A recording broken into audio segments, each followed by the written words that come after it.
अधिकार के बावजूद भी, और जहां बाकी सरकार है, ये इसका भी फर्क हमने देखा है। तो इसीलिए जब आज का जो नया स्थिति है इसके बारे में हम चर्चा करते हैं, तो इसको पृष्ठभूमि रखते हुए ये नया उदारीकरण का नीतियों का पृष्ठभूमि में हमको ये देखना, इसको एग्जामिन करना जरूरी है। और इसका पूरा जो अलग अलग इश्यूज है वो सारा मैं आपके सामने अभी नहीं रखना चाहती हूँ, क्योंकि समय का भी बहुत अभाव है, टाइम कम है। और CITU का पदाधिकारियों का मीटिंग में इस समय में ही, जो कोरोना का टाइम में, CITU पहला संगठन था जो मजदूर का समस्याओं को उठाते हुए उनको सड़क में लाने का कोशिश किया। सिर्फ चिट्ठी लिखना, चिट्ठी तो लिखा ही है प्रधानमंत्री को और अलग अलग मंत्रियों को, हम केंद्र से चिट्ठी लिखा है, लेकिन चिट्ठी से हम सीमित नहीं हुआ। हम पहला अवसर में ही कोशिश किया मजदूर को बाहर आने के लिए। अप्रैल 21 तारीख को आप सब जानते हैं 2020 में CITU पहला संगठन था, मजदूर संगठन, जो मजदूर का मुद्दा लेकर भाषण नहीं रेशन दो, उस समय का वो एक बर्निंग इश्यू था, उसको लेकर हम लोगों को बताया है कि आप अपना घर से ही प्लेकार्ड दिखाकर ये करो, सोशल मीडिया में कैंपेन करो। तो वो एक विश्वास पैदा किया है मजदूर के अंदर, और बाकी संगठन के अंदर भी वो एक विश्वास किया है। उसके बाद में हमने बताया कि घर से बाहर आना चाहिए, जितना हो सकता है उतना हम मोबिलाइज करके आवाज़ उठाना चाहिए। हमने नारा दिया कि step out and step up the struggle. तो उसके बाद में हम सब जानते हैं कि 26 नवंबर को हड़ताल तक हमने पहुंचा है। अलग अलग सेक्टोरल हड़ताल भी हुए हैं, और पूरा देश में एक देशव्यापी हड़ताल, जॉइंट स्ट्राइक, बाकी संगठन को भी इकट्ठा करने का कोशिश किया, और नवंबर 26 को हमने हड़ताल में गए। तो ये जो करने के लिए, ऐसा वातावरण बनाने के लिए CITU ऑल इंडिया सेक्रेटेरिएट कुछ ऑनलाइन मीटिंग किया, जब फिजिकल मीटिंग संभव नहीं था, फिजिकल मीटिंग भी किया।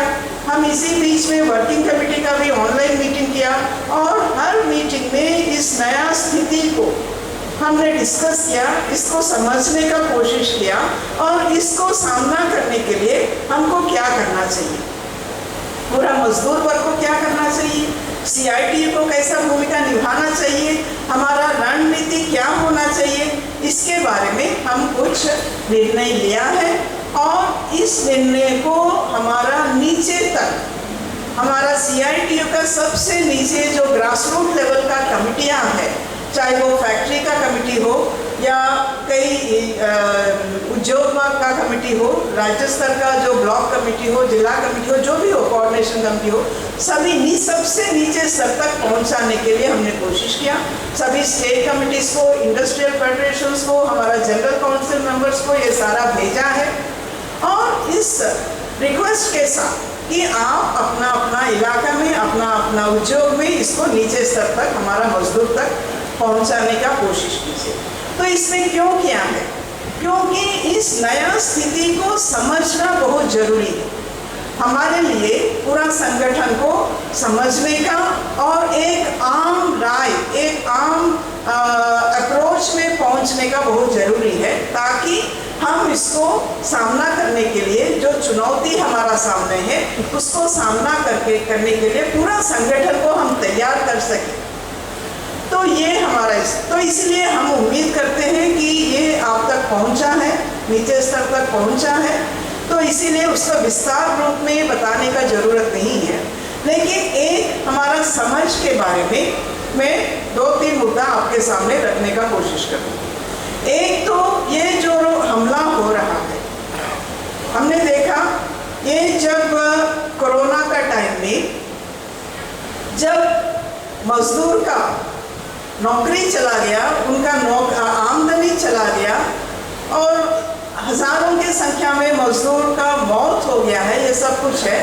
बीजेपी सरकार क्या कर रहा है?